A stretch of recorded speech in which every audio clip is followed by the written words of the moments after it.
Welcome to another episode of the Combatosseurs. I'm your host, Manpreet, aka MMA Lock of the Night, Andrew on Twitter at MMALOTN, and I'm joined by my man, Tunes, as usual. always. What's good? And we got Big Rob in the back as well, who's going to be helping us out with the double jab. Oh, what's good? Yeah. Hey, we had a pretty baked talk just now. Yeah. But I believe that helped us get our wheels moving so we can get right the fuck into our first segment. But first off, I just want to thank everybody for listening to the last episode. It was our biggest viewed so far. You know what I mean? It's not big shit yet, but I'm glad that the snowball is getting bigger. But we're going to keep this thing going, keep getting it better. But fuck, I promised this last time, so we're going to fucking do it. Segment 1, we're going over Game of Thrones. So if you are tired of Game of Thrones, if you don't want to hear anybody talk about it, if you don't even watch the show, it's all time-stamped at the bottom, so you can just fucking skip this and go to the next segment. But if you want to hear about Game of Thrones, if you want to just fucking toy around with it after the finale that just happened this past weekend, we're here to talk about that. So, first and foremost, I'll kick it off. Game of Thrones as an entire series will go down as probably the greatest television show in history. I'll agree. 100%. Is there any other show in your mind that you've seen in your generation or anything like that that had the same pull where, you know, you want to watch the shit live? Like, we're in the generation where we can watch it whenever we want. You know what I mean? We can fucking download it the next day. You know, it's too late. I don't want to stay up on a Sunday night.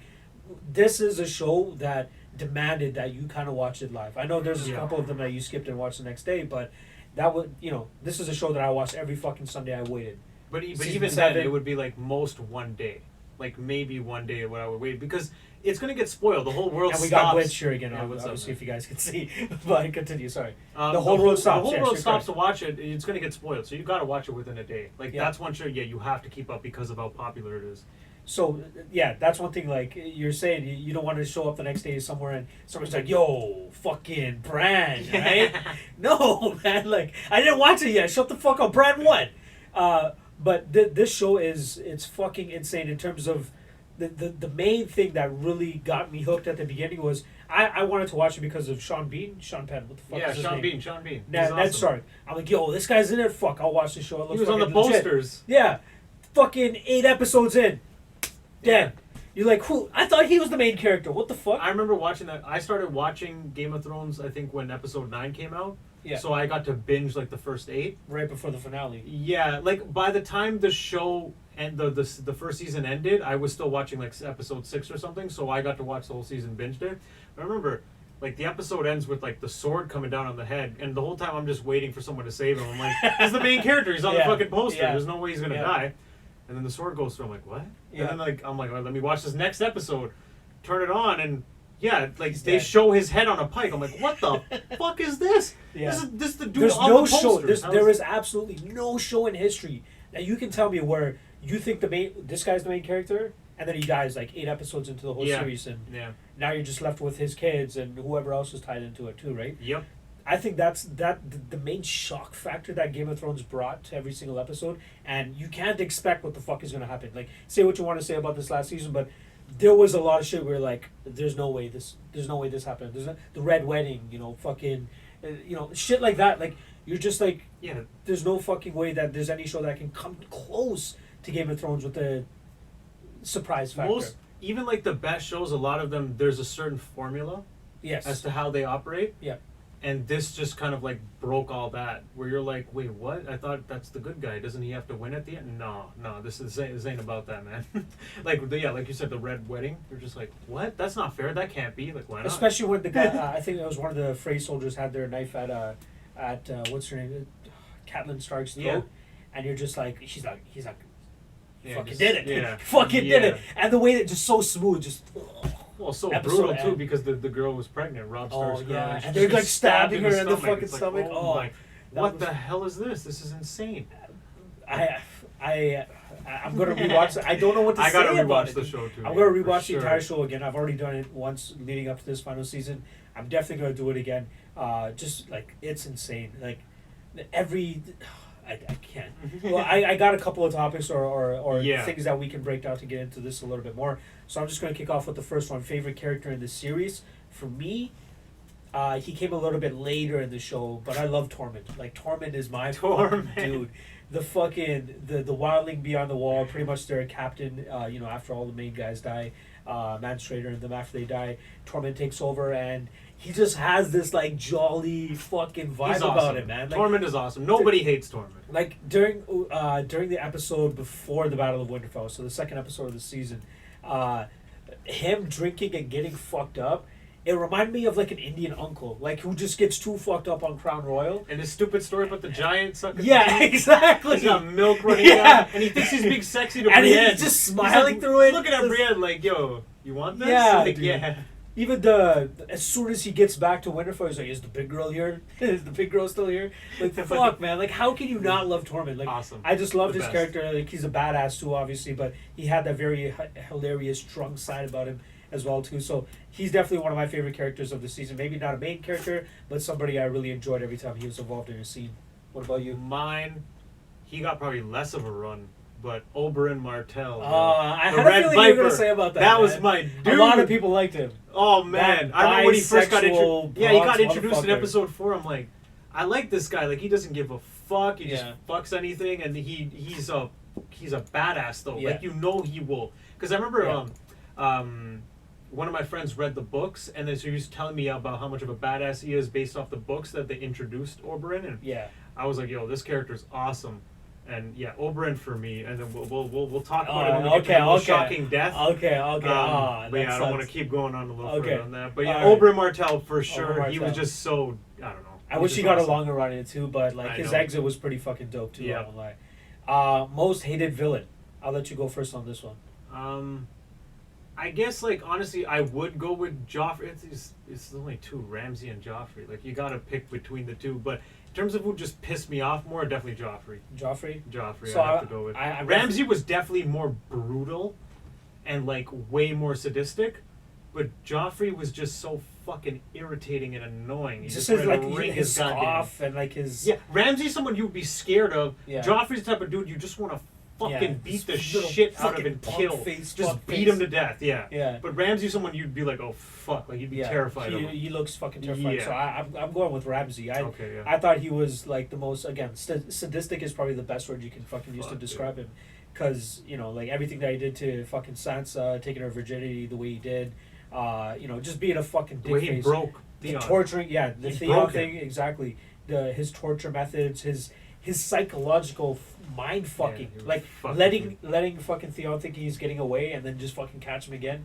That was fucked, dude. Like, I just thought his mental war games with most of his Yeah. characters were enough for me to rank him as my most hated villain. But Joffrey for sure, just his posture and just the way his mannerisms are. I definitely absolutely agree. hated Joffrey, more than Ramsay. Yeah. That's what. Yeah. All right. Favorite scene. So Yeah, I this know is you. still This one difficult. was hard for Because you. I but- haven't rewatched Yeah. the show yet, so Yeah. like season 1 and 2, 3, like that was years ago for me. So For me, this is a scene that I still watch. Like I probably watch it once a month. Even the music, when fucking Cersei blows up the sept, that whole lead up, fucking the piano. where he finds the candle, the he music, finds a candle, like the fucking Meister, whatever the guy's name is, Aemon, yeah, gets stabbed up. Is it Aemon? I can't remember his name. The old guy that is always fucking they prostitutes fuck and the stuff. whores, But he yeah, gets stabbed yeah, up, yeah. and then the other guy takes over, and then Yep. the the High Scepter. what's fucking Joffrey's wife's name again, or Tommen's wife's name? Oh yeah, Marjorie Tyrell. Marjorie yeah, Tyrell. Yeah. Her slowly figuring out that something's wrong. Yeah. Cersei's not here. Tommen's not here. Something's up, and then the fucking music is what really makes it too. I think that really tied it together. I have that shit on my Spotify. I listen to that like when I just want to zone the fuck out. It's so fucking dope. That's definitely a good scene. This is one I have like a memory of it, but I can't really remember the scene too well. But I remember being like, "What the oh shit's about to pop up." There's like a scene where I think it's after Daenerys has gotten her army from Essos, and there's like a scene that ends the season where where they're on the she's ships? marching Oh, with the army, and then you see the dragons Coming flying over over top top. as well, and you're Yeah. like, "Holy fuck!" every Some time shit is she about to acquired happen. like a new part of her army, they would have kind of a scene like that. I remember one kind of scene like that. Or yeah, there was the one with the ships. The ships. But it just like anything that involved Daenerys' army and stuff when she was coming, They made it at the badass time as you're just fuck. like, oh shit, shit She's is gonna about to fuck pop shit up. off. Yeah, she's reaching right now. But- Before we get into the most shocking death, a theory that I kind of threw out to you in terms of why people are so mad about this season is, they didn't really drag out Daenerys' heel turn. Yeah, that was the long it was as they poorly should've, written. It was poorly right? written. Like people saying, "Oh, there was hints at it the whole time." Yes, but directly before it, the hints had kind of not been there, and she was being all super nice and protective. Yes. And, yes, John, I believe you. Let's protect the people from the White Walkers, this and that. And then it's like one episode, she just kind of goes mad queen. Bells go off and, And she fucking. it's like, yeah, she flips the just switch. she wins the battle too. It's not like she went in and killed all the innocents with the army. Yeah. Because she's just in a rage. It's like, no, you killed the army. They're dead. What are you doing They now? surrender It was just- to all that shit. It was and bad you writing. could, like everybody was saying, you could just go straight to the Red Keep and take And just take out Cersei, who was the That's one it. you're pissed at. But Exactly. I don't. Yeah, that was just. I feel if they maybe, I don't know why they had to go with the 6 episodes. Like, add the extra 2, go to 8, right? Go to 8 episodes and give me a little bit more meat as to why, Daenerys is really turning. I understand that she lost Missandei. She lost fucking Jorah. She lost fucking. But before that, she lost a lot too, and She she lost just a lot snapped before, to this too. level. You know what Yeah. I mean? Like it seemed like there was nothing fizzing it and just popped. Yes, and like you said about the episode length, I think the problem though was because they'd overtaken the books, they just had the rough outline, so I don't think they knew how to fill in the meat the right way. Maybe So- that gives the author a little bit of like If thing now. I would if the book series was done before the show, It might the have been a show better would have outcome. probably been like pretty much perfect. Yeah. Like the last season was a letdown overall, like compared to Game of Yeah. Thrones quality. Yep. Like when you compare it to Game of Thrones other seasons, it's a letdown. Now overall, it's still a fucking amazing show when you compare it to other shows. Yep. Still, it's still like one It's of the just top. a bad taste in your mouth. It's Yeah, like but when you're used to a certain standard after, like some people even talk shit about season 7. I thought it was good though. I thought it was good. Yeah, but season, let's say 6, I think was the last one before they overtook the books, and Was it 6? I think it was 5 because it was Was right it? when John died. something like that. Yeah. But either way, like there was a certain standard we were used to up to that point, and it kind of did fall off, especially like near the end with the storytelling and stuff, where they were just.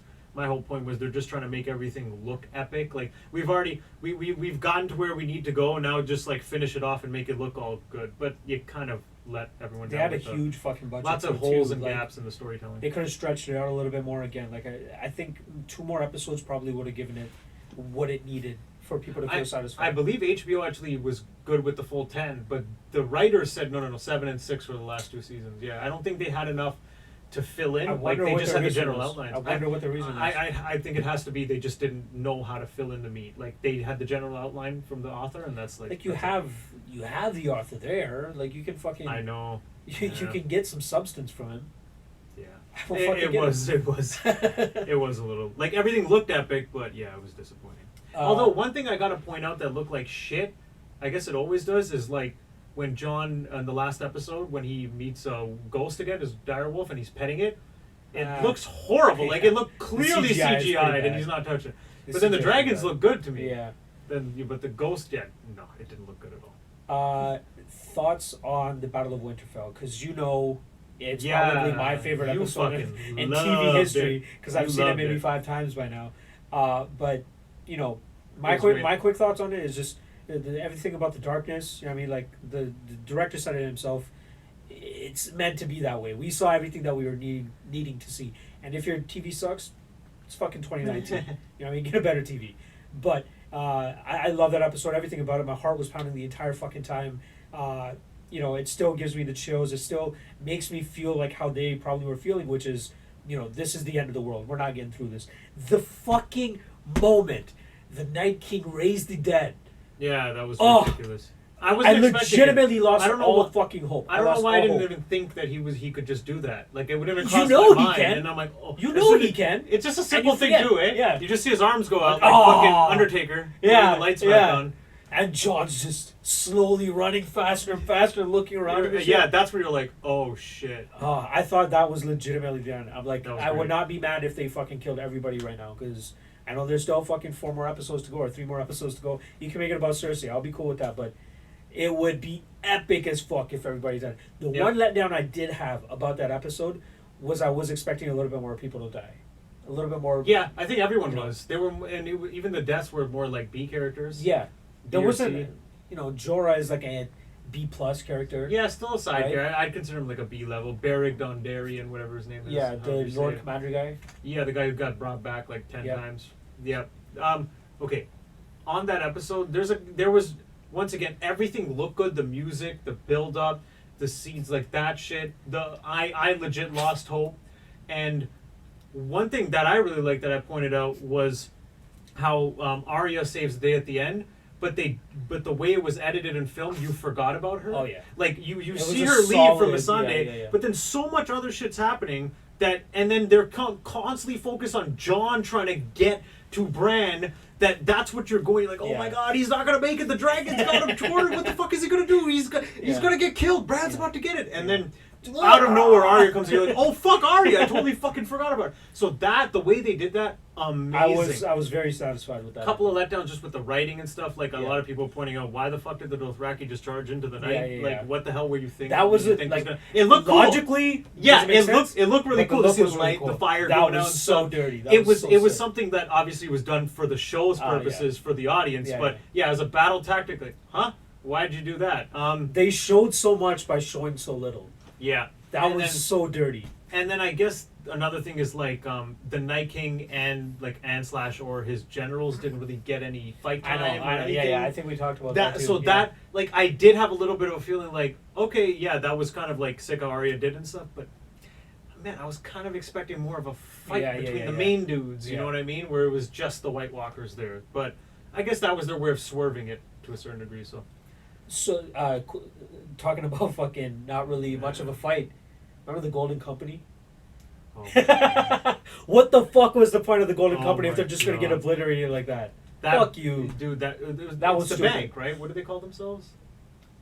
They bought it from Essos, I think it was. It's Yeah. just an army. That's all it was. The Golden Company is the army, or is that like No, that was the army. Yeah. from the is it called the Iron Bank? The Iron Bank funded.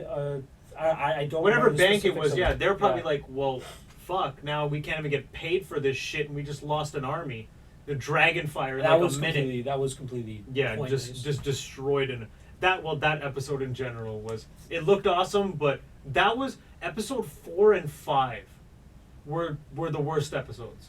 5 was definitely the worst for me. 4 and 5 had the worst like writing overall. I'm trying to Because remember number 4. 4, yeah, That was the fallout of Battle of Winterfell. yeah, but that was also one where they killed Rhaegal in that stupid way where just Oh yeah. like it looked awesome because Yeah, you're yeah. watching a majestic flight scene and you're Yeah, like, yeah, oh yeah. what the fuck, Yeah. oh shit, That oh was shit, pretty- that but was then some- you're like, the logic wait behind a it isn't- minute, yeah. that was some perfect arrow shooting and now they can't hit Drogon for some reason. I don't get what's happening. Doesn't make here. sense. Why didn't she see the ships? I don't really get that part, but yeah, the writing in 4 and 5, episode 5 did look amazing though, like the shot where as Daenerys is flying the dragon over Yeah. the water and the camera's following it like that. I was still That shit just underwhelmed with that looks episode. dope. I don't know why. I think it's mainly because people were The heel people turn? were hyping it up too, though. Like people, like even Amelia Clark was saying the same shit. She's like, Oh, "You wait thought till this episode one." 3 was good? Wait till Well, episode 5." I'm I like, get her saying that because it's her character's I heel get it. turn, so that's probably the epic moment she was talking about. I don't know. It just didn't give me the same feeling and like investment emotionally as Battle of Winterfell did for some reason. That's fair. I don't know. All right, last thing on this segment before we move on. Most shocking death. Yeah, 100%. Back to Go for Oberyn it. Martell. I've never been so tense during a scene. Yeah. Like when that fight started, I was like literally in my chair, like, I hope he wins, I hope he please, wins. Oberyn, don't fucking Yeah. die, don't die, Oberyn. Yeah. And then he beats him, and then I still remember the scene where he's got the mountain down, and he looks up, and Ilaria looks at him, and they smile, and I'm like, oh, he's about to fucking get it. Something's happening. Because I'm like, he's not paying attention, Yeah. standing beside the mountain, and he's just looking off at Ilaria, and then boom, gets tripped, punch to the face, all teeth get knocked out, and pop out the fucking eyes. While confessing as to how he raped and murdered his sister Oh yeah, and yeah, nephew. yeah. Mountain. Like, Fuck. come on, that was. And then as soon as the head exploded, I was like, And the episode ends like that too, which I was like Thanos in Endgame after he lost, and he was dejected. spoiler, but Oh, yeah, whatever. it doesn't matter. And he sat down and was like, oh, that was me. Yeah. After Oberyn died, I was like, fuck. Perfect 7 game. episodes in season 4. That's Yeah. all he gets. fuck, man. I Like, wanted to see him suck another dick or something. Yeah. That's it. Fuck. I've What never, I would do. I've never been so tense. Like, what? Just, oh, man. I was so annoyed at that. Yeah. Most shocking death for me is right off the bat. Fucking Ned Stark, man. That one. Yeah. That one really, like I said 100% at the top of the segment, you know, like that one really set the mood for the rest of the show. You're like, nobody's safe. Fucking Ned Stark's dying out here. Nobody's safe. I'll agree with you in terms of like shocking. Yeah, because like you don't expect that. By the time Oberyn died, you're kind of expecting because Yes. you've watched 3 seasons of this show. You're not surprised when somebody that main gets murdered. I guess mine was like the most tense scene to just with like that death I didn't want to see. But yeah, you're right in terms of like shocking. Like, oh shit, I did not expect that. Yeah, Ned Stark. Yeah, for sure. Like the Red Wedding is definitely right up there with Catelyn Stark and 100%. Robb Stark, but again, with Ned Stark, it was just fucking insane. It's crazy how much the Starks got fucked at the beginning of the show, and then at the end, That it's was kind clearly of just done all on purpose. I remember pointing that out to someone. that? I'm like, yeah, I remember how they kept getting fucked at the beginning. Well, they won at the end. Like it was They all meant to be. Yeah. John's north, fucking Sansa's north, Bran is all the south, Arya's doing her thing out west. Yep, finding shit. Fucking insane. This is a funny thing I saw. So I remember someone posted a meme or something about how when Arya goes west of Westeros, she actually ends up in Westworld. Because it's also an HBO show, like Game of Thrones. Yeah. That would be hilarious if they brought in Arya into fucking That'd be Westeros. 2 fucking jokes. Oh my god. All right, let's move on to our next segment, which is the most impressive. Maybe we'll revisit some Game of Thrones talk after we rewatch the whole show. We might have another segment dedicated to that. Yeah. Don't fucking hate us for it, but whatever. Mm-hmm. Most impressive performance of May. Okay, I I got 2 honorable mentions. Cerrone over Rage and Al, because I really thought Al had the style to get him. Although in hindsight, I guess like Al had limited tool set, but I thought that tool set would totally work against Cerrone. Yep. Volkanovski over Aldo. Okay. I mean, it wasn't a barn burner of a fight, but especially if you listen to Luke Thomas's breakdown, he always gives more insight. Where like I'm like, oh, I didn't even notice that. While watching the fight, but he kind of breaks down how Volkanovski just completely shut him down and confused him. So that's what's super impressive. To do that to Aldo, nobody's really done that to Aldo. So you agree it's not Aldo's day off? It was more so. It was also implementing a game plan. Volkanovski implemented a great game plan and shut him down, but also Aldo did kind of mentally freeze up. But it was because of what Volkanovski was doing to confuse him that he kind of froze up. So you could say Volkanovski caused it. It's kind of like the Aljamain Sterling and Jimmy Rivera fight, if you remember that one. Yes, Sterling just stifled him. He didn't know what the fuck to do. Yeah, and he mentally kind of froze up. Like that whole first round, Aljo was just going for a takedown. And the second round, he slowly starts to mix and up. then Rivera, anything he tried wasn't working. He's Yeah. like, I don't get it. Like, I don't know what to do. He even showed frustration in his corner, I remember too. I'm going to go with a kind of like not really out of left field to a certain degree, but like a lesser known name. Making his UFC debut, Michel Pereira over that motherfucker over Danny Roberts. Cash the money. I just rewatched too. that fight again earlier. He's an underdog coming in, doing all this weird dance, breakdancing, capoeira. Plus This 220 against Danny Roberts. Fuck you. Thank you for the money, but still, that was 100%. so The dumb. odds made no sense. Like, I get that Danny Roberts is a much more technical fighter and a better guy. But he's all not around. that great, so he shouldn't be And that he big. has a bad chin on him. He shouldn't be that big of a favorite over anyone. Really. Have you seen how big Michel Pereira is? Massive, jacked. Fucking Jack. Paul massive. Felder was talking about during the fight. I rewatched it today, and he's like, "Yes, ladies and gentlemen, he actually made 170 yesterday. he might be 1 or 2 pounds heavier right now."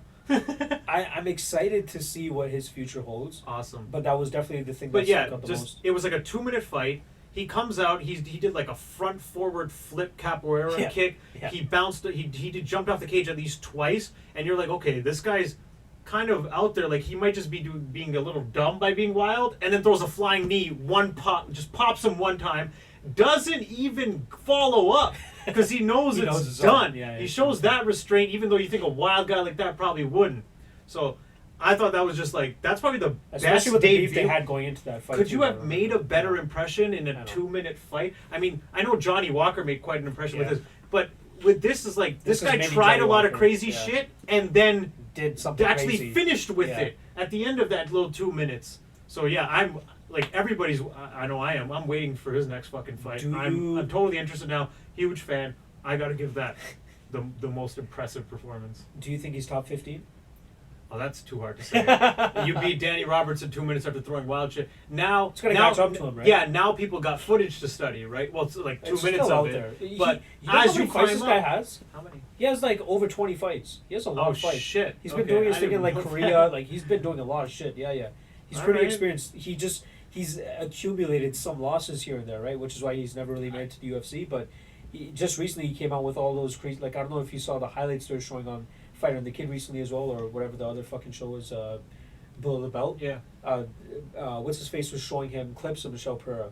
I'm not sure if you Oh watched shit! the audio. Okay. I'm not Yeah, sure I if just you did listened to the audio. If you listen to the video, they're showing him actual pictures of his last like performances in Korea. Like he's doing like jumping off the cage. Yes, I remember flips they were and talking shit, about like- how he does some crazy shit. Yeah. Yeah. But just the fact that he used it to kind of finish. and it worked. Yep. Right? I would still move him up slowly. Like, I wouldn't even move him up, maybe. I'd probably move him sideways, give him like a Danny Roberts type guy. Like, okay, you did that to a guy who didn't really know too much what to expect. Now people have seen this, like your UFC fight.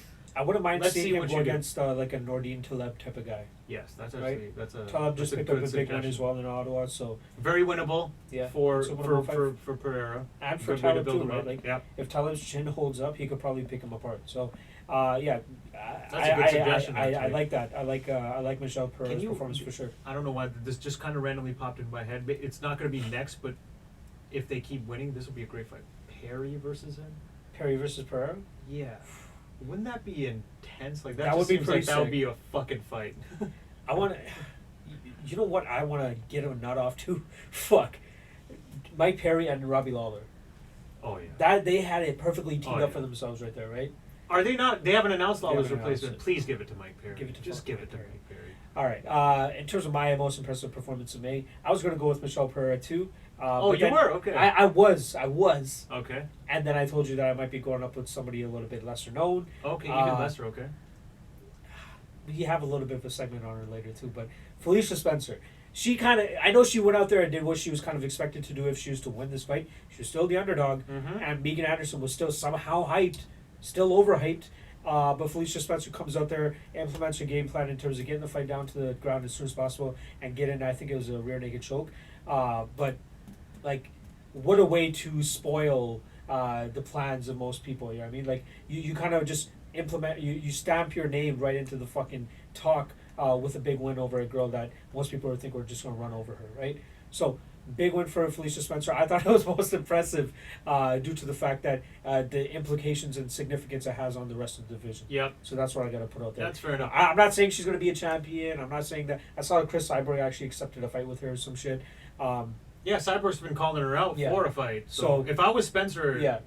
I don't know actually. I don't want to get know, too I don't deep know. into it because I want to get into Okay. it for the double jab. Yeah, but, okay, fair enough. But yeah, I'm going to go with Felicia Spencer there. The- Most impressive due to the impact it made. Yeah, on the rest of the division. only reason I remember I looked at that fight and I was like, that was good. The only reason I didn't choose that over Pereira is because Megan Anderson has such bad grappling. Exactly. Like, So- again, she went out there. That's the only reason. She went out there and did what you kind of expected her to do Yeah. if she was going to get the victory. Exactly. And she made it a lot easier than it was, But yeah, but you still She gotta was- say she's it's the impressive. underdog. Yeah, she didn't get hit really. Yeah. She was She- still she the took, like, underdog. no So you can't damage. say, like, everybody, she was absolutely going to win. Because Yeah. she does have kind of trash trash striking. I don't even think I She has saw really any bad of striking. it. She's still 7-0. She's 7-0, but Just using her grappling. we're but- using her grappling. But bullying these Cyborg girls. is also good at stopping grappling, and So- and she's pretty good on the ground. Well, I think it's hard to tell because she just destroys everybody. Yeah, other than Amanda Nunes, but story for another day. She also felt like an idiot there too. All right, let's get on to the next segment. We're going to be going over a big featherweight mashup that happened in May. Alexander Volkanovski getting that big one over Jose Aldo, as well as there was a big fight that was booked as well. Was it Ortega Zabit? Yes, Yeah, Ortega no. and Zabit. I believe that's going to be going down in either July or August. But that's a huge fucking fight. Edgar Holloway. Yeah, exactly. Edgar Holloway is another one that was announced as well too. So we kind of have the future of the featherweight division in our scope. We know what the fuck to expect that's coming up. Are you satisfied with it though? Let's start off with the top. I'm okay Holloway with it. versus Edgar. Are you? Okay I know a with lot of people are upset with that booking. I'm okay with it because I like it for Holloway's resume. Like, Frankie is still one of the top featherweights ever. I always wanted Holloway to get that win on his resume. Yep. Because aside from Aldo before the Ortega fight, no one had beaten Frankie. And Yeah. Aldo, he beats everyone else. So I just thought, like, for Holloway to kind of really cement his place as, like, dude, I'm the best featherweight. Edgar's always been a guy at the top, one of the only guys pretty much You that need to have that guy on your because record. Holloway beat so many guys to get to the title that he Yeah. had almost cleaned out the division at that point. Then beat Aldo, but then it was just always Edgar. That's the one guy. And even, I guess you could argue Mendez, but Mendez has gotten beat a couple of Yeah. times, and it just felt like, I don't need to see that fight. I think Holloway would easily win.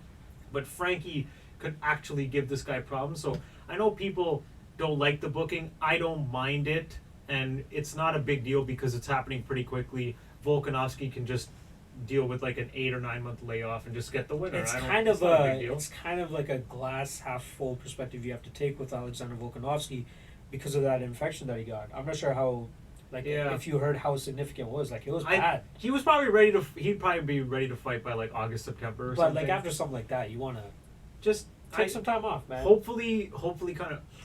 I hopefully Holloway doesn't really have a war with Edgar, which I don't see happening. I actually think Holloway should finish him, standing, and then hopefully he'll be able to fight by what, December. That's not a huge layoff for Volkanovski. I think they're doing Good time to work on your skills and just keep getting better. I think that they were targeting an Australia event in November to have Adesanya and Whitaker headline. So it would Okay. be cool to have like a double. Because they're fighting in title. June. Who? Holloway Edgar? Holloway Edgar is happening in June. End of yes. June. Okay, Yes. so that's like a 5-month turnaround. That's good, but that's assuming he doesn't take much damage. Because he had a No, fuck- sorry, it's not June. It's July. Oh, okay. Yeah, that would be kind of a quick turnaround. Because Especially 238 is Moraes and Cejudo. Cejudo, okay, yeah. 239 is Jones Santos. Yeah, Jones Santos 240 is is Edgar. Edgar Holloway. So that's the end of July. Yeah. Another thing though is like Holloway's already fighting too quick. That was a fucking beating Yeah. he took from Poirier. I What was are you doing I was jumping in so very quick? surprised. I was very surprised to see him fight still in like July. Luckily, I was expecting at least September. yeah. Luckily, Frankie is the type of guy who's not gonna really hurt you damage wise. He might point. He will fight, overwhelm you, but like he's not gonna man, fucking. you're young. Yeah. You just went through a war. Just relax. Like take like if they probably honestly probably should just gone do Volkanovski Edgar and let Holloway take some fucking time off till the end of the year. And that probably would have been the smarter booking for Holloway. But yeah, he's I don't know if warrior. like if you're in Volkanovski's camp, you're gonna be like take that fight. No, you cemented yourself as a number one contender by beating Jose Aldo. Why take the That's Frank true. Edgar fight? But Unless it's like an it's interim title or some winnable. shit It's like very that. winnable for Volkanovski, and yeah, that to have Edgar on your resume, that's a big deal too. So I think it's going to play out for the best in terms of Volkanovski will still fight the winner of Holloway and Edgar. Yeah, I think for sure. Uh, I don't think he's gonna take a. Dude, you just beat Aldo and you're in a 7-fight win streak. Don't take another fight if it's not a title. How fight. about Ortega versus the beat winner faces Aldo, Yes, or the loser of Edgar and Holloway? I Because I don't think we've seen any of those fights either yet. We haven't seen. Yeah, we saw Ortega Edgar. I'm sure Edgar would want to get that one back if they somehow get matched up Yeah. again. But I'm Zabit totally against down with fucking that. Aldo or Zabit against Edgar. I mean, don't know if Zabit the and Edgar winner- would fight actually because I think they're in the same. Yeah, they're in the same. The winner of Ortega Zabit, they're gonna be waiting a long time. So who else are they gonna face really Yeah. besides Aldo? I It's know gotta Aldo be wants Aldo. to get back in there and fucking do the damn thing. It's but- got to be Aldo. It has to be because Yeah. if Volkanovski doesn't get a title shot till the end of the year, you're not getting another. Like the next title fight for featherweight is going to be what, mid 2020. You got to take another fight if you're Zabit or Ortega. It's got to be Aldo. Like who else is there at the top? Let's see. yeah, let's think a little bit longer term. So we know that Well, Volkanovski. you know what? Another thing is Moicano's fighting Chan Zombie, Young. So yeah. if he wins, he's still going to be in the top 5. do you think like Maybe he's back in there. I'm That's trying to by remember the way, where they're that's a fighting huge fight for Chan Sung Young because Yeah. you're coming off a loss to number 11, but you're still getting to fight number Yeah. 5. But we all know, like, come on, He was winning. come on. What? He was a second. He was a second away from winning that fucking He was fight. he was about to win 4-1, Yeah. and he fucking got deaded with the Oh, second left. That was that was bad. ridiculous. Yeah. So we got Moicano Zombie going down. I'm interested to see what the fuck is going on with Mirsad Bektik because I think he could definitely be a problem. He's just not being Yeah, brought up. nothing announced. Like I can't even remember what the fuck his last fight was. You might as well just take us Jeremy Stevens. Like who else is available, right? Yeah. And Stevens is coming off a loss. Stevens is coming off a loss to Zabit. Oh, was it? Oh yeah, Yeah. Zabit did beat him. Zabit Okay, beat him. yeah. So Zabit's like right up there, man. Josh Could Emmett you- is 8. That just seems too high for him. Speaking of like matchups to get your dick hard, tell me fucking Zabit against fucking who were we just talking about? Zabit against Bektik? no Zabit against Holloway. How fucking nuts would that fight be? I honestly, I think Holloway would piece him up. I don't think his striking is there. But yeah, Zabit's a little bit more flashy, so I understand that aspect of it. Yeah, but he is a good wrestler. He's a good submission artist. Oh yeah, too. he's good all around. That's his thing. Yeah. He's so good all around. And he's long and lanky, kind of like Holloway too. Yeah. So it's gonna be weird to see. But just guys based that off the fucking that weight Stevens class. fight, I think Holloway would out cardio him. Like the Oh. cardio would catch up to him. That's what I think. Because he I don't seems to fade. Zabit seems to fade a bit. Like I think in the Botniak fight, I know he's injured, but Yeah. he lost that last round against Stevens as well. I think he lost the last round again. He seems to lose the third round a lot. I'm interested to see how different he would be if he's training for a 5-round fight rather than a 3. So that's something to take Yeah. into Well, consideration. Ortega's a great test for him It's a because great test, but it's he still could a get 3-rounder. subbed really easily. Ortega's main problem is he has bad defensive striking. Yeah, horrible. Like he just gets hit defensive too striking. much. But his offensively, he's good, Yeah. and his submissions are just next fucking level. Just circling on Alexander Volkanovski and Max Holloway. Yeah. Like Max Holloway's a minus 400 favorite right now over Frankie Edgar. It's kind of a foregone conclusion that you're going to get Holloway against Volkanovski next. Can you imagine if Frankie actually wins? God. I would be so That happy would for be him. I would be ridiculous. so happy for him. I Then still. he can finally go down to 135 and fucking be at the two. He's too old to start cutting more weight. I think 135 is done for him. Just too old for it.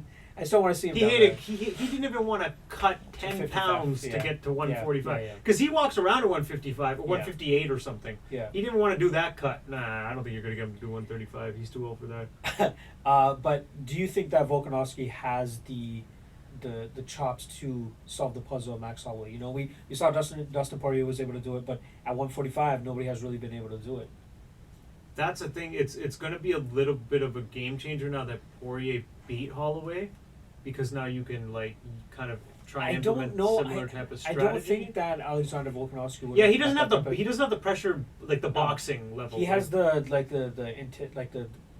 grappling factor there. Like he has the clinch. He's obviously going to be the stronger guy. I never see that being much of a factor against Holloway though. He's hard to take down and do much to in the grappling, and he's the type of dude who. He doesn't fucking. He's not fearless in terms of engaging you in the grappling. He tried to choke out Brian Ortega. Yeah, that's true. What the fuck? This guy gives no fucks. I truly think that Volkanovski has the ingredients to actually take down Max Holloway, and depending on what the odds are, I would probably bet Alexander Volkanovski at a dog money. I'm assuming he's going to be underdog. He would be an underdog because even though he beat Aldo, I think a lot of people were unimpressed and thought more, and I think a lot of people just felt like, oh, that was just Aldo not being Aldo and not showing up, so this and that. So I actually think the odds would be skewed. It would be like Volkanovski would probably be like a plus 200 or something, which would be good money on him. I would definitely pull especially if you're getting. Well, actually, no, Holloway wouldn't be coming off his loss to Poirier. It would be after the Edgar fight. So. Is there anybody else in that division that you believe is a threat to Holloway? Man, a threat to Holloway. I guess you got to go with the young up and comers. Zabit, possibly. Mirsad Bektik. I would have said Moicano before the Aldo fight, but he just easily got overwhelmed. Like he didn't seem to know how to defend well against like a barrage of crazy striking. But then again, Aldo also has that power. He's going to put you out quick, whereas Holloway, he could survive more. I think if Moicano makes adjustments, he would be a tough go. Because he's long as fuck and he's a striker. And Holloway's not going to rush him and quickly put him out. So if Moicano can kind of work on getting out of the way of punches better, he could, I think, be a serious threat. Do you think Holloway goes up in weight again? Hell no, he shouldn't. Man. Do you think he sticks at 45? Like, I know, we know that cut is getting harder for him. I think he will, but I don't think he should. Because he's just a crazy motherfucker. He's talking about going up to middleweight and shit. Could you imagine Holloway against fucking Cerrone? relax. Oh, God. I think Cerrone's too big for him, man. I agree. And Holloway gets to hit too easily. Cerrone's a big motherfucker, He was so good against Ortega and the other guys of just slightly getting out of the way of your punches and just sliding back in and popping you. And you're just like, what the fuck is going on? But with Poirier, he couldn't do it. He couldn't get out of the way of his punches at all. Say in a scenario we have Brian Ortega go out there and third round submit Zabit. And we get Holloway beats both Volkanovski and Frankie Edgar. Okay. Do you think Brian Ortega would be deserving of another shot at the title after such a dismantling that he Not took after. to I don't know if you deserve it after one win. Well, okay. I think Ortega after that would have to beat an Aldo. I actually, you know what? I do like that. Aldo should definitely still be up there in competitions against top 5 guys. So I could definitely see him fighting one of the winners of Zabit and Ortega. But at the end of this year, is Holloway still the champion? Say he fights 2 more times. I'm gonna say yes. I'm going to say no. You think Volkanovski I think Volkanovski takes is it at the end of the year? uncrowned king right now. I wouldn't be surprised. Let's just. I say love his style, and I think that he can give anybody a bad day. 100%. He fucking The did only- to Jose Aldo. He's pretty much been perfect outside of getting clipped by Chad Mendes. And the, Chad Mendes can clip anybody. the one thing that Jose Aldo has always kind of been known for and has been his downfall in his fights, you know, excluding the fucking Conor McGregor knockout, the Holloway fights, his 2 losses were like to gassing, right? He didn't really gas in this fight. He just got out. Yeah, no, smarted. because He out fight IQ. Volkanovski did not Volkanovski. put a Holloway pressure on him, Yeah. so it didn't gas him out. So you can't lean on like Jose Aldo. You know, he gassed. Yeah, That's why he it was fucking just lost totally his fight. No. stifling. You completely just stifled him, yeah. So that's why I think Alexander has that kind of X factor of being able to stifle guys that he might be able to stifle Holloway, just as Dustin Poirier was maybe not in the same fashion, but implementing the kind of game plan that he normally brings into these fights. Yeah. So I'm hard on fucking Volkanovski. I could so totally I don't see give a it. shit. I will say, the betting odds would probably make it worthwhile to bet on Volkanovski. Yeah. I think the odds are going to be too skewed in Holloway's favor Yeah. because of Everybody's people being really unimpressed. hard on fucking Holloway Yeah. right now too. Even the Poirier fight. Now that I'm thinking about it afterwards, like, you know, hindsight is 20/20, but you know, it was kind of weird to see him as such a heavy favorite over Dustin Poirier. 100%. I remember going into the fight, I was like, I think Poirier's going to win this. Like, I really felt like, I wish I think looked Poirier's at. got this. I just. I I don't should know have why put I more money refused. on it, yeah. I refused to look into the fight a little bit more than I should have, but you know, again, hindsight is 20/20. We missed opportunities. when It we was just fucking missed do them. you know what really made me think Poirier was going to win? Because of the Gaethje fight. Because I'm like, Gaethje's a crazy Yeah. pressure fighter. Poirier was able to keep the volume up, get out of the way, and totally negate the pressure and put him out. So I'm like, yo, man, I think he could do this to Holloway. The one thing that was most impressive in that Gaethje fight was the amount of power he was still able to generate In the round after four his to getting put his him out. fucking legs like beat off pretty yeah. much. And there was a couple times against the cage where he would take deep breaths, but then like when he would go back to striking, he would still be good. Like his boxing still looked good. You're like, holy fuck! Like Poirier's got some cardio, man. That was fucking insane. I'm excited to see what type of game plan he brings against fucking Khabib, but I'm sure we'll get into that a little bit later. Poor Poirier. I just don't see it happening, man. All right, we're gonna move right along to the double jab segment where we bring in my boy Big Rob to help us out. What's good, Rob? Yeah. What's going on, You guys? good over there? I'm all right. I'm all right. I'm in the zone. You know? I'm in his zone. We let him into his zone. Now he's fucking in his zone. I'm sorry, buddy. I'm sorry. Was that your tail? I'm sorry, man. I'm sorry, man. I'm sorry. All right. Let's go. All right. Let's get into number 1 here. Okay. So, guys, for number 1 for the double jab, we have the women's featherweight division has been a mess since the beginning. Nunes now wears the crown. Did Felicia Spencer spoil any potential plans for the division by defeating overhyped prospect Megan Anderson? Tony? Oh, it's me for okay. I don't really think she spoiled anything. I guess Megan Anderson could be an interesting stylistic matchup for Cyborg, just because Cyborg's probably not going to just grapple her. She's actually going to stand and bang with her. And from the flashes we saw in the Holly Holm fight, like I remember she landed a wicked knee when Holly Holm was coming in. You're like, oh, she could fuck somebody up if like the grappling wasn't such an issue. But I don't. There's just not much of a division to fuck up. It's like what there's 3 women there, and then the other one. The champion is a bantamweight. The other one is Holly Holm, who's a bantamweight. It's just bantamweights moving up. So yeah, I can't really say it fucked anything up because I just don't think there was anything to fuck up really. They even did like a tough for it. Oh yeah, that. And then everybody moved down. Yeah, everybody moved to 135. Yeah. The one thing that's most the weirdest to me is the PFL doing a 155 Women's tournament. And Sarah Kaufman is in it at 155. What? Like, what they need Kayla Harrison to fucking cut to 145. Like, do it. Then you can bring her into the UFC. Things will start to get interesting. Plus, then divisions grow slowly after that, right? Like after a bit of time, more bigger women who train athletic, they'd be like, oh shit, like we can actually get into the UFC and make a career out of this, and things would take off from there. But yeah, I definitely like to see like one little thing is like Kayla Harrison cutting to 145 and coming in. We know PFL really likes to bring in people to the UFC as well, just to the actual relationship that they're cool with it. Abdelaziz has with the UFC, right? So maybe Kayla Harrison is kind of just being slowly propped up to come over. I hope But in so. terms of me with having Felicia Spencer, did I think that she actually fucked up this division by having this win? I think that she kind of did. I mean, I don't think her ceiling's that high, even though she's 9-0.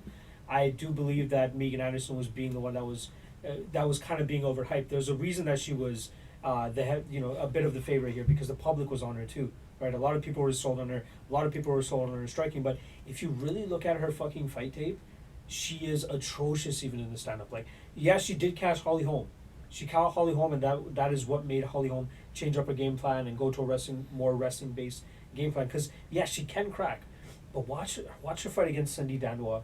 Watch her fight. Watch her last fights. Watch her last fights, and you're gonna be like, "Are you fucking kidding me?" Like, she has power and she's big and she's raging. Yeah, you're the one who was like Holly Holm at minus 160. Hell yeah! Like I think I can't remember what I bet her at.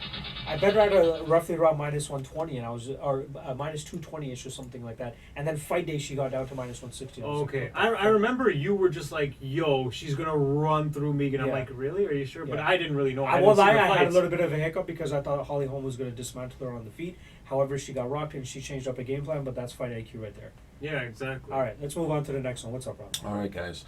So number 2, former hot prospect and title challenger Kevin Lee has one win in his last 4 fights. Where does he go after getting tapped out by RDA? So this was I feel super bad for Kevin Lee. I mean, a lot of people have been hyping him, especially like up until that point where he fought Tony Ferguson for the interim belt. A lot of people, or was it the interim belt? It was probably the normal belt. No, it was interim. Interim belt. He was very hyped. I was kind of impressed with him. I bet heavy against him when he fought Michael Chiesa because I thought Chiesa was the better grappler. Kevin Lee comes out there and just fucking totally shuts his shit down. I actually thought I'd lead in that fight. I was heavy on Chiesa. That was like one of my first ever lock of the night plays. I was like, I'm deep on this. It was like minus 120 on Chiesa. I was like, I'm fucking in. I don't know why the line is so close. And I was proven wrong. However, Kevin Lee, this was supposed to be his revitalization going up to 170, and he falls flat against RDA. I always think that people think that it's his fucking training camp. People think that it's they mainly blame him his training camp. Everybody's the same in his corner except Robert Flawless. Everybody's still there. That Dewey Cooper guy is still there. All of his main guys are still there. So if he does change camps, maybe that's one thing. But also I think that if it's his cardio is really the issue, and that's going to not help him in fights moving forward. What about you? Yeah, 100%. It's definitely like a cardio thing or a pacing. I don't even think it's a cardio thing. It's a pacing issue. The RDA fight, he came out too hard. That was intense to me. And you're going to have to get him out in the first 2 rounds if you want to keep this shit up. Yeah, and we know that you slow down. Like, we've seen this happen to you before. And it's like, yeah, you didn't make the cut, but RDA also made a good point. He's like, when I first had my first fight at welterweight against Tarek Safadine, I got tired because I'm carrying around more weight. And for Kevin Lee to try and jump up to a new weight class and fight RDA in his first fight, that's why I was so big on RDA winning that. I'm like, this is not a recipe for success. So pissed I didn't get the underdog money. Yeah, but fight IQ, not fight IQ. He's very smart, but yeah, pacing yourself, and he seems to be a little delusional as to what's happening in the stand-up in a fight. Yeah, like him thinking that Iaquinta fight was close was bad. Yeah, he hits people back, but like in the Iaquinta fight, he kept getting popped. Yeah. But still seemed to think like he won the first round. I remember, and I'm like, Iaquinta like lit you up in the first round. I don't know what So he seems to be a little delusional in that aspect.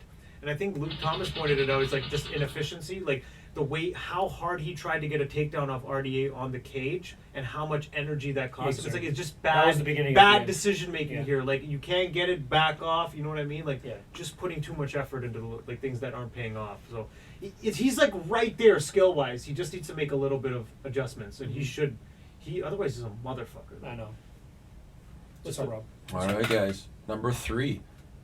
Donald Cerrone started the month off with a big win over Ragin Al. Several days later, he gets booked for a nerd's dream fight against Tony Ferguson. What are your thoughts on Donald's win and this next fight? I was super impressed when he beat Reginald because I thought like that was the style that's gonna get Donald Cerrone, and he came in and he didn't even feel good. He said after, he's like, I didn't even want to be in there, and then I kind of just woke up and started, he got back into his groove. He started beating the shit out of him. Dad Donald Cerrone is awesome. This guy's like Dad next Cerrone. next level in terms of his motivation. Now, even on an off night, he's like, "No, motherfucker, you're not taking this from me." Yeah. So I'm really happy about that booking too. Yeah. Well, actually, like it's an awesome fight booking, but at the same time, it's like, man, if Ferguson loses, it's going to be one of the biggest travesties in MMA that this fucking guy had an 11 fight win streak and never had a title shot. Well, I almost feel like if had they the gave Kevin Lee fight, but if they gave Gus the fucking title fight after getting knocked out by AJ, then even if Ferguson loses, give him a fucking title shot in his next fight. Who gives a shit? Like, come on, the poor guy. So overall, the fight's going to be amazing. But yeah, there's a little part of me that's a little disappointed about it too. for me, just kind of saying the same thing about the Reginald fight. I was very impressed with him. He's an underdog going into that fight again. A lot of people counted him out. A lot of people thought that Quintus Boxing was really going to give him fits. That was me. Yeah, I I totally thought that. I didn't bet on the fight or anything like that, but I think I you lean thought that Cerrone. I still leaned Cerrone. I picked Cerrone in my Toutmaster, and I think I had him in my Hail Mary play as well. But he's still around, man. He's still able to fuck these guys up. Like, his chin is not as much of an issue as a lot of people are making it out to be. Cerrone seems always been his mental game. You went 3 rounds with Robbie Lawler. You went 5 rounds with Leon Edwards. You went 5 rounds with Reginald. He won the last 2 rounds against Edwards, so like you could argue if the fight kept going, he was going to start getting him and piecing him up. In regards to the Ferguson fight, I agree with you in terms of it should, Ferguson should be getting the title shot, but I think this might be a Frank Edgar type of treatment. I think he might, even if he loses this fight, they will still find a way to give him get him a rebound fight, and then even one win, and he'll get a title shot. So I truly think that's definitely going to be. Even if he loses to Cerrone, he's still going to be at the top of the division. Yeah. So he's still going to be fighting the best. But yeah, that makes sense too. But it would just be like such a Travis, like poor Tony. Fuck. I think he wins this fight. I'm going to be honest, but because he's got that pressure. We'll wait till it's like fight week before we fucking get into it a little bit. But I truly think that Ferguson's pressure is going to be the I'm a little on the fence too, because it's like he gets hit easily, and if anybody's going to piece you up with a combo it's going to be Donald Cerrone. Yeah. But at the same time, if he doesn't put him out quick and Ferguson keeps backing him up against that cage and just in your face, that's not exactly a style that's good for Cerrone. But if this is Dad Cerrone. Yeah, exactly. He joins the ranks of TRT Vitor, C-Level Kane. I wish we were getting 5 rounds. We're only getting 3. Yeah. Remember that. Just make it a fucking interim title fight and make it 5 rounds, man. All right. What's number 4, Rob? What do we got? All right, guys. So Bellator 221 went head-to-head against UFC 237 a couple weeks ago and held their own. So they had a very entertaining event with big wins by Lima, Pitbull, and Jack Hager. What do you think of the event, and what stuck out to you the most? I kind of forgot that they were even having an event that night, which is kind of fucked up because I was really looking forward to Douglas Lima against Michael Venom Page. I was like, that is potential fight of the year right there. They had a good showing. Michael Venom Page, you thought he won the first round. I thought Lima won the first round. It was very debatable in terms of, I thought Lima got a little bit better on the feet, but it is what it is.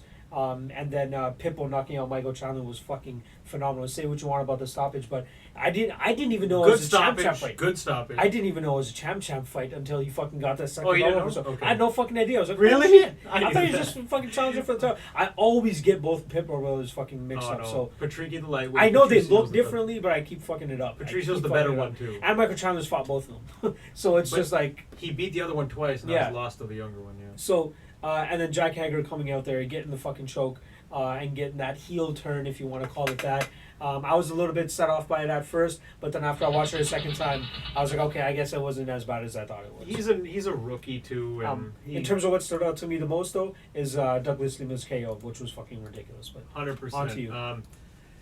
What was the question exactly? I'm like blanking. What stood out to you most from Bellator 221? And what did you just think of the event in total? Yeah, definitely. It was going up against 237. 100% Lima's combo. I mean, leg kick into the uppercut. You're like, what the fuck was that? Yeah. But honestly, one thing that kind of that works in Page's favor is he stifled Lima completely on the ground. Like, he had wrist control and Lima couldn't do shit. So Yeah. I thought that was actually a little impressive after getting taken down by Daly to see that, okay, he can get taken down, but he's kind of good at stifling people, it seems. Although I guess Lima isn't the greatest grappler. Yeah. But yeah, I love striking is where he's making his going into that work. fight. I was like, yo, I think Patricia's about to win this. I don't see why Chandler's the favorite.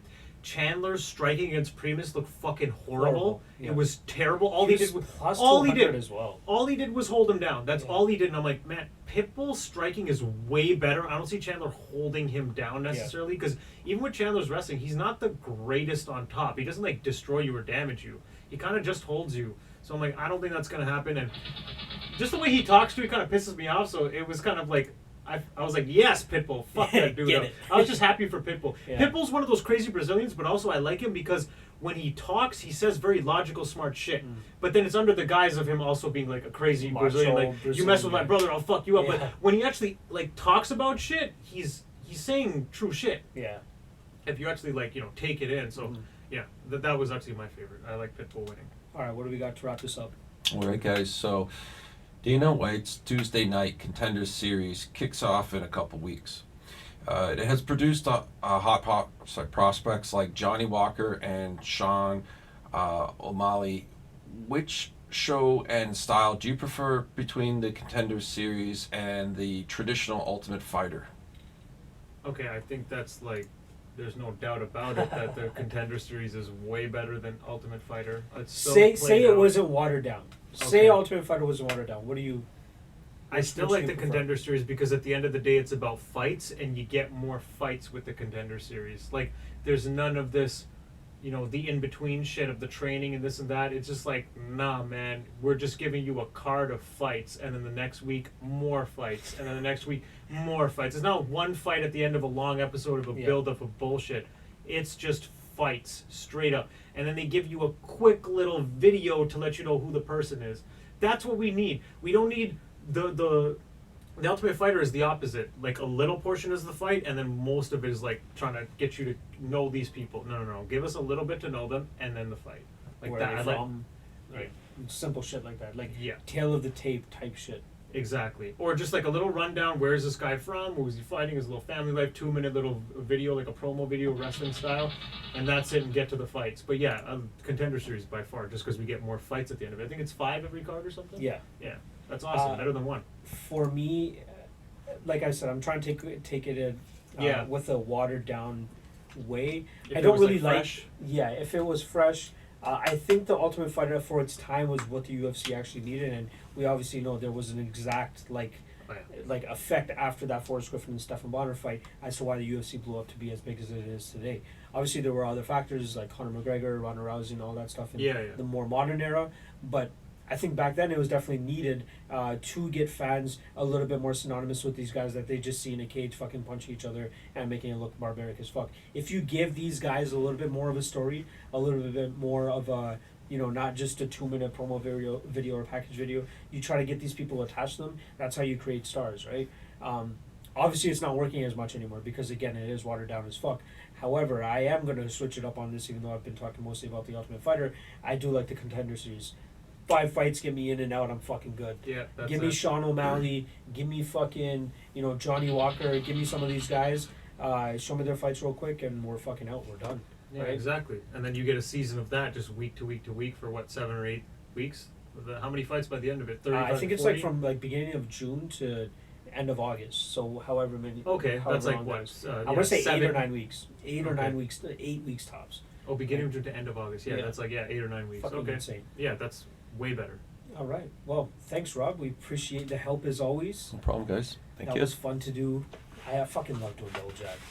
All right. Next up, we got our last segment of the night, of the podcast of the night, whatever the fuck. It is nighttime almost anyway. Yes. Jessica Andrade emphatically captured the strawweight title against Rose Namajunas with a slam that probably almost anybody and everybody have seen. I've shown it to Rob It and was nasty. Robbie Woods this past week on the last MMA Lawcast. But she was kind of getting pieced up though. She was Kind getting of. pieced up. She was close to getting stopped. That might have been even a 10-8 round in that first round. 100%. And then she comes out and slams Rose on her fucking head. But that first round, thoughts like, on the fight? Rose was on her way to having the most impressive performance of the month. Absolutely. And then she just gets slammed. But I know a lot of people are saying if you watch the second round that Andrade was actually starting to get her a little more. Because Rose was, she wasn't circling as much, I guess, going back a little bit more and getting hit a bit more. But it wasn't that significant. She was still piecing up Andrade. So there could be an argument to say that Rose couldn't have kept that up. And Andrade would have just kept walking her down and eventually could have turned the tide. But Rose has never really had an issue with her cardio. that's true too. Right? But that first round, Ray Longo Fucking actually insane. said it on Anik and Flo podcast Yeah. where he said that might have been the best first round I've seen for any fight. Like any performance in the first round Yeah. coming out. I don't think I've seen anyone do that well. Like everything was working. The only fight piecing that her really up. comes to mind that in terms of I think somebody did the perfect execution was TJ Dillashaw and Henan Barrow at the beginning. Yeah. You know what I mean? Like, Okay, yeah. but Rose Just that Namajunas, round that one overall, round like was insane. you're like, holy shit, she looks like a fucking killer right now, and she hurt Andrade. Who the fuck hurts I know. Andrade? And she still managed to fucking not go out. But yeah, that honestly, it was one of those fights where that's an awesome. The ending is wicked, like the slam, but it was also disappointing in the sense of like you left feeling like the wrong fighter won. I agree. I Like agree. you felt like I had Rose, money on Andrade there, but I would definitely not bet her again in this. I have money situation. on Rose, and Yeah. I'm not even saying it Yeah. from the betting perspective, Yeah. but it's like I like to see the better fighter win because that's we're trying to figure out who's the better. Well, I guess not really because it's just the better Yeah. fighter on that day, and anybody Yeah. can win or lose. But Yeah. you want to like if Rose is better than Andrade, she should have got the win. That's what You it want felt to like. see their styles Exactly. play out and it like be a direct result of Yeah, what their styles are like. yeah. This kind of felt like Rose is beating the shit out of her, and there's like a flash knockout, and she loses. It's This like, might be one of the few champions that in their defending fight might actually be the underdog, Oh yeah, I know. right? That was crazy to me. How crazy is that? I thought skill wise, it's not even close. Rose is going to maul her from a skill point, but it's like It's the John Lineker style Exactly. of Jessica Andrade that just breaks shots. bitches. Just eat shots, keep winking shit, get in tight, throw people around. Like that's always a factor with her. And yeah, she tossed her on her head, and Rose made one mistake. Like I think Cormier pointed it out too, where if she let go of the Kimura, she would have just fully overturned and just landed on her back, and it would have been a slam, and she wouldn't have gone out. She probably would have continued that sensational performance as well. Exactly. Or you never know. Maybe Andrade would have held her down and tired her out a bit. I don't know. But based on that first round, yeah, it really felt like, okay. Like, it just like, how do you have a first round like that and then you lost the fight by knockout in the yeah. second round? Yeah. Like, that goes on your record. It just feels so unjust. Like, this isn't fair. Yeah. Like, if people just look at the record, they will never know that, like, what that fight was for Rose. Like, she She should have was like an a asterisk monster. there. Should I have an know. asterisk for that fight. Rose's fight until the slam. Yeah, I know. Pretty much, right? God. I'm in favor of it. Are you in favor of a rematch? Immediate rematch. The only reason I'm not is because like it was a bad knockout, and I think Rose wants to just fuck off for a while. Like she doesn't seem into it. Yeah. Like she doesn't want it.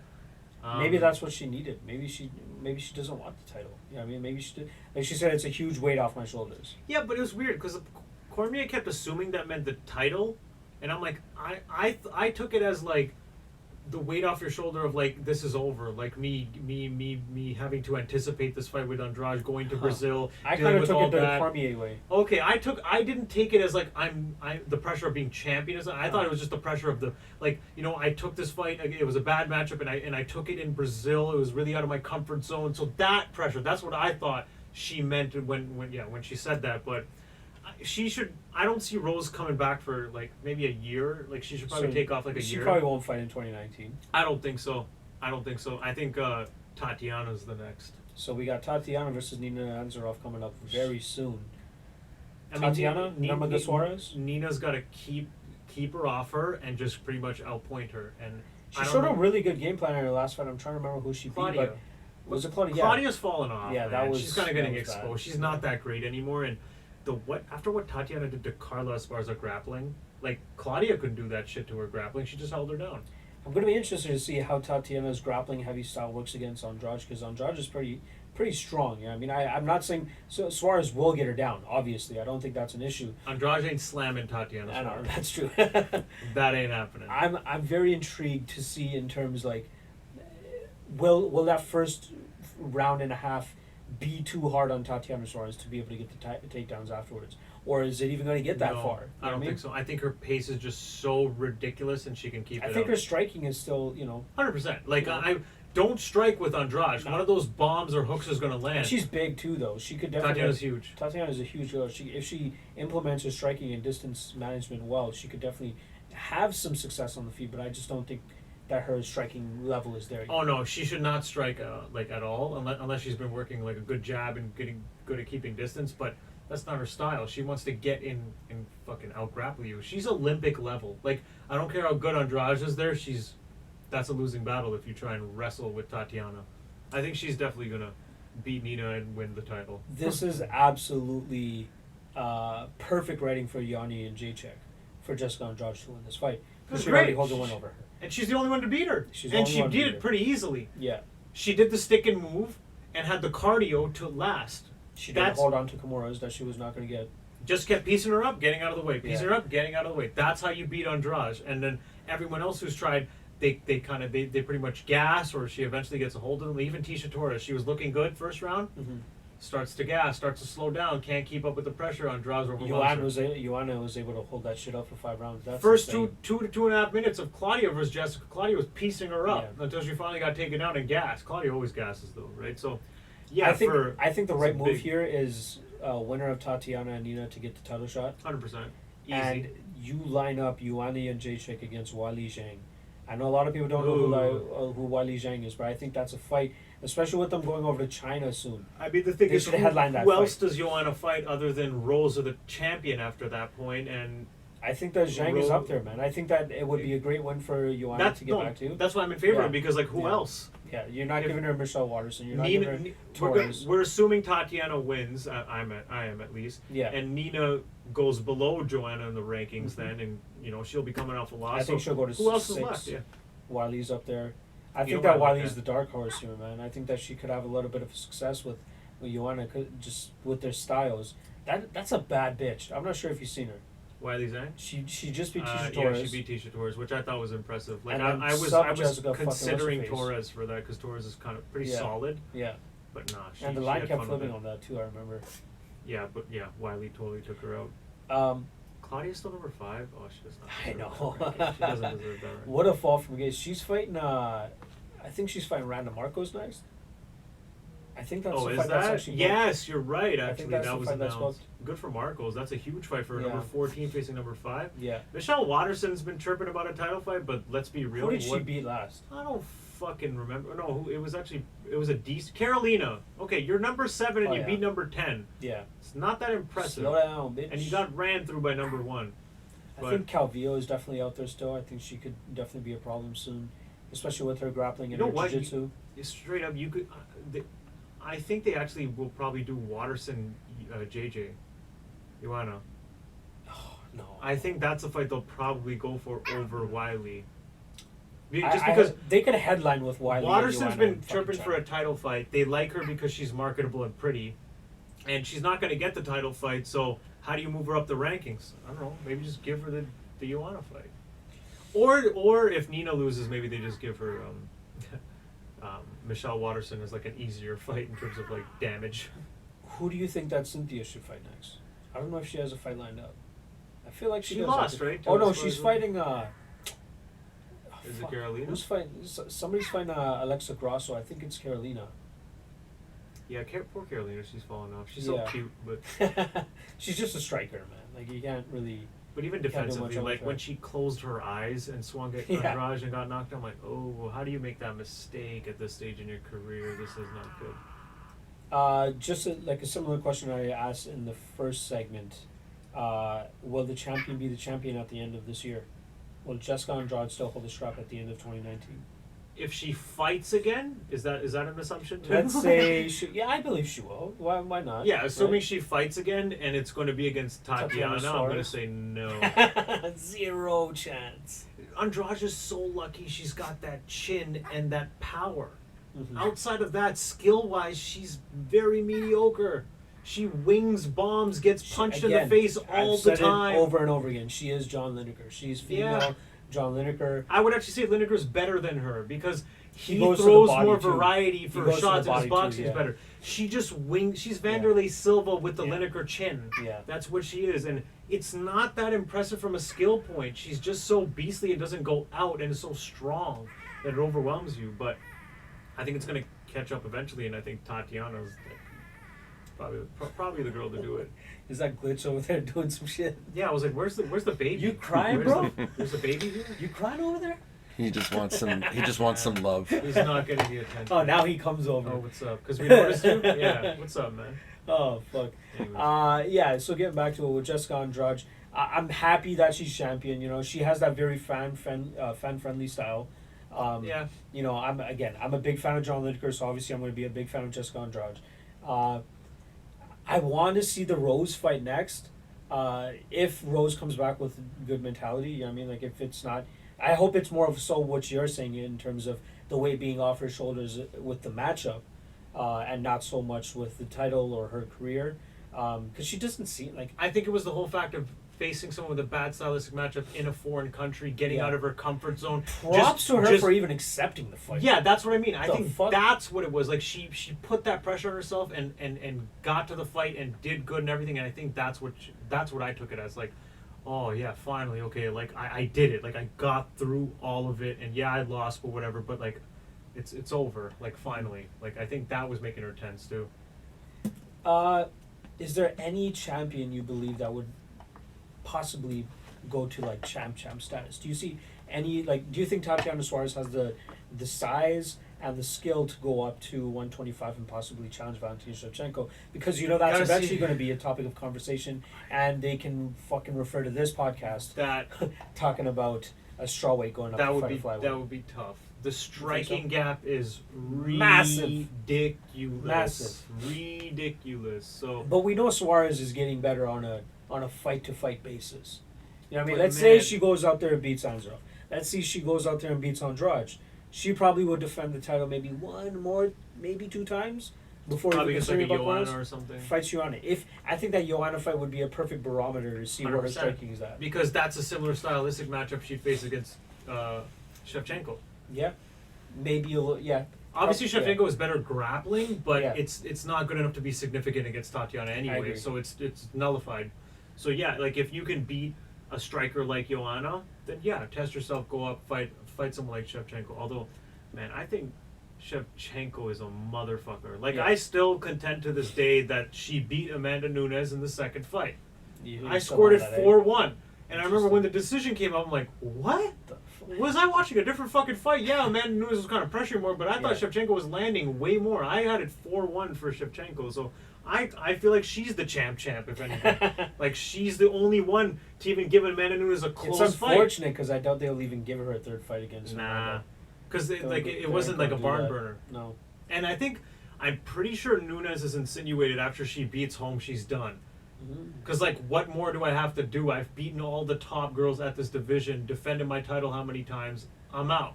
So maybe that's the perfect reasoning for Valentina. That's to why, go I up think there. that's why she wanted the Holly Holm fight, because it's the only one she hasn't beaten out of the top names. I'm completely okay with that matchup as well. By the way, like I think it's a good matchup. Even though Holm gets way too many title shots based on her record, She's the Frankie Edgar of the fucking women's bantamweight division. more like the Faber. Oh yeah, Faber. I guess Faber's the. Yeah, Frankie actually earns his title shots. Okay, at least. all right. I take that one back. Fuck. Yeah, Holm is like, she beat Megan Anderson by decision. Like, Yeah. you know what I mean? That got you a title fight. Well, then Spencer should be fighting Amanda Nunes right now for the title. I'm hoping That's we'd the never case. have to utter the words Megan Anderson anymore. Just so you know, I know you're not really into the Twitter world much, but she legitimately goes out there and blocks anybody that talks negatively about her. I've never Oh, she added. can't take it. I've She can't never. take it. I've never added Megan Anderson to my life, and I just so happened to stumble at her fucking profile and it says I'm blocked. It's like this for pretty much anybody in the betting world. Anybody on That's, MMA betting Twitter, they're like, "Yep, I'm blocked by her too. I've never added her. Nothing." That's bad. Like in terms of like, You're you're probably not she's going very to get low on better. confidence, yeah. You're not going to get better if you can't really take criticism and then make adjustments according to it. And you want to like block out the truth, sort of deal. I'm pretty sure it was due to whatever I said about her in the Holly Holm fight, like leading up to that, because I was hard on fucking Holly Holm's dick for that And fight. As you you know, were correct. I was correct.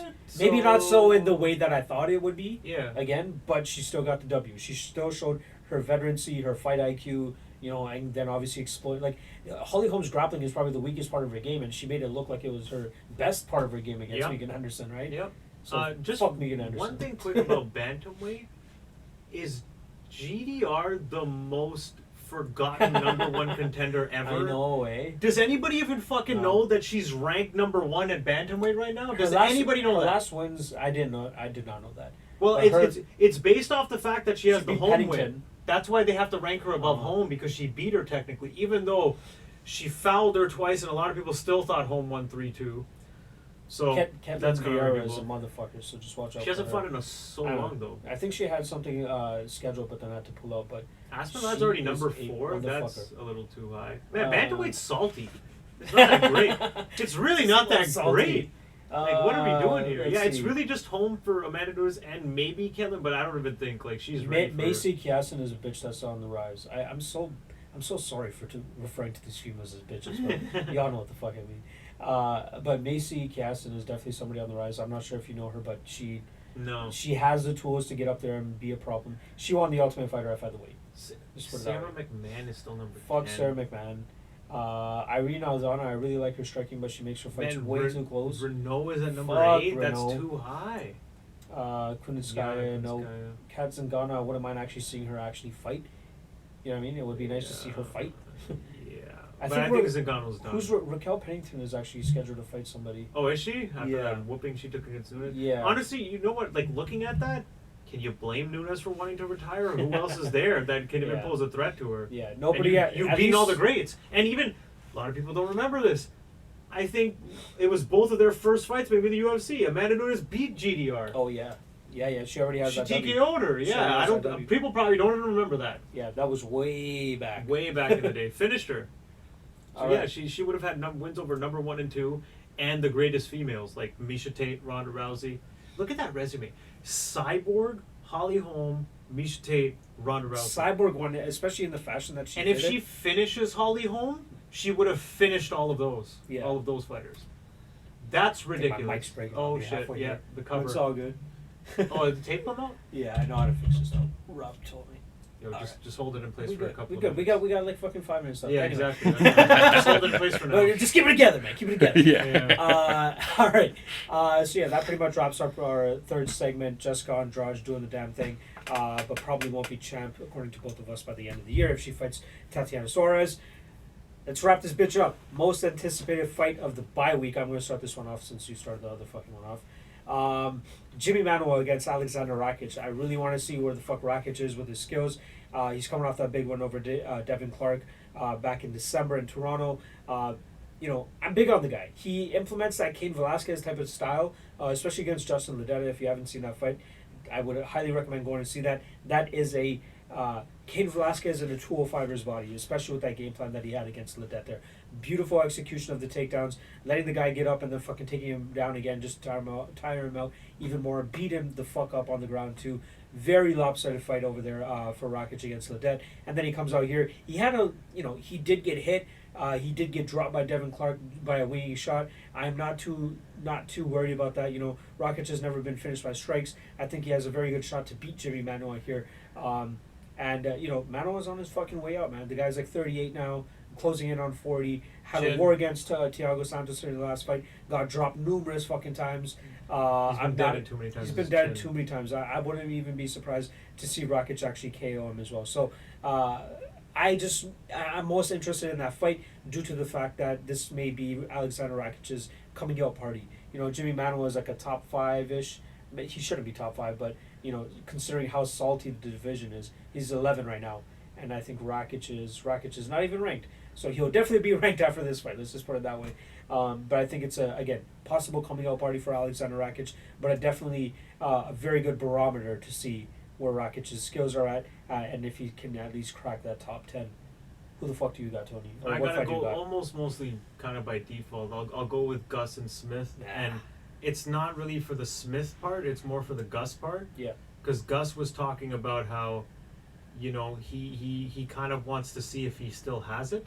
Yeah. And that's like, ooh, this guy started like you might be questioning if he should continue after 2 bad losses to John Jones. You got the loss against Cormier. Like, you can't beat the top 2 of the division, but you know you can clean out everybody else. Yeah. So I'm a little curious because I remember when he came back against Blachowicz, he had a bad performance in the stand-up. Anthony Smith is a striker. Anthony Smith often doesn't do anything. That's his big problem. He just stands there doing nothing. So that could be an issue. But I'm a little curious to see, like, does Gus kind of come in looking a little unmotivated and get put out and clipped, or lose a decision in the stand-up and look lackluster, or does he come out like a fucking monster and beat Anthony Smith worse than John Jones did and get right back in there? So that's the question going into It's that going to be fight. a while till we see Alexander Gustafsson fight for another title. You know what I mean? Like, I think that he's still very far off as long as John Jones is sitting on top of the throne. When is John Jones not going to be sitting on top of that throne, man? He's been sitting there since 2011. Since we started watching UFC, almost like, jeez. Damn. So yeah, we only have one fight. So I, if you guys noticed at the top of this segment, I said most anticipated fight of the bye week.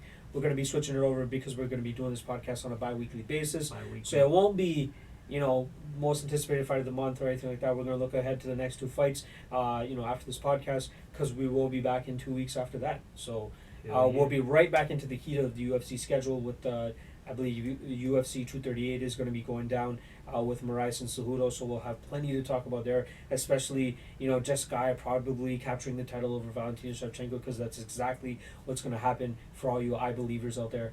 But fuck off. I knew that would rub Tony. God, she pisses me off. Gotta be the worst. And then not to mention, we get fucking Cowboys thrown against Ferguson on that card too. Quick thing about do you realize she might have just outed herself?